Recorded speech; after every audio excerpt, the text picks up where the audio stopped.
হুগলি থেকে কর্তব্য পথ 21 বাজিমাত বঙ্গকন্যার প্রজাতন্ত্র দিবসে গোটা বিশ্বের সামনে ধারাভাষ্য দিলেন হুগলির স্বপ্নীলা।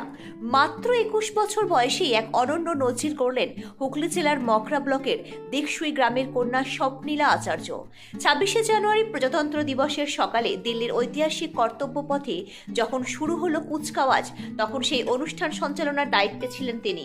চলতি বছরে প্রজাতন্ত্র দিবসের প্যারেডে সর্বকনিষ্ঠ ধারাভাষ্যকার হিসেবে নির্বাচিত হয়ে নজির করলেন এই বঙ্গকন্যা।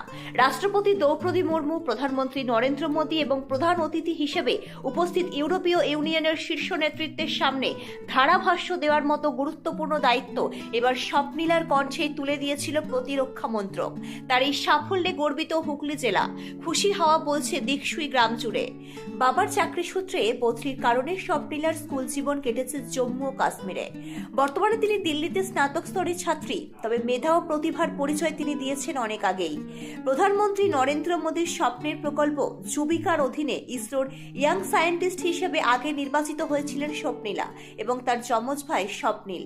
প্রতিরক্ষা মন্ত্রকের সেরিমোনিয়াল বিভাগের প্যানেলে ধারাভাষ্যকার হিসেবে স্বপ্নীলার উত্থান নজর কাড়া। সম্প্রতি জয়পুরে আয়োজিত আরবিজে প্যারেড ও সোয়াই মানসিক স্টেডিয়ামে অনুষ্ঠিত সৌর্য সন্ধ্যা অনুষ্ঠানের সাফল্যের সঙ্গে সঞ্চালনা করেছেন তিনি। সেই অনুষ্ঠানগুলিতে উপস্থিত ছিলেন প্রতিরক্ষা মন্ত্রী রাজনাথ সিং।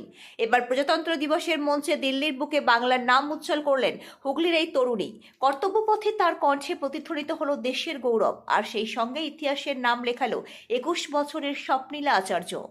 ব্যুরো রিপোর্ট, আমার Bangla news. The Charter of West Bengal presents Swatantrata Ka Mantra Vande Mataram, celebrating Bengal's decisive role in India's freedom movement. Amar Sonar Banga symbolizes love for the motherland, revolutionary courage, mass participation, and the indomitable leadership of Netaji Subhash Chandra Bose.